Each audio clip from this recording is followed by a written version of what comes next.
Khi ba má mở cửa hàng hải sản là trải nghiệm gì? Trước tiên rút cam ra nhé, xong rồi giờ kiếm gì đó ăn thôi. Wow, nay lại có tôm quỷ đỏ nè. Đầu tiên làm bát nước sốt thần thánh. Xong rồi cho tôm vô ngâm 30 phút. Món tôm ngâm tương đã xong. Mời các bạn ăn tôm quỷ đỏ với mình nha. Não nó siêu béo luôn. Giờ đến phần thịt nó nhé.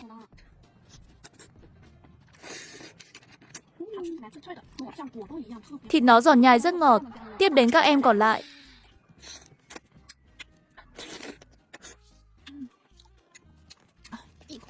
Tôm quỷ đỏ ngon số 1 luôn. Vắt thêm tí chanh tươi nữa. Bữa đêm này thật sự ngon quá đi.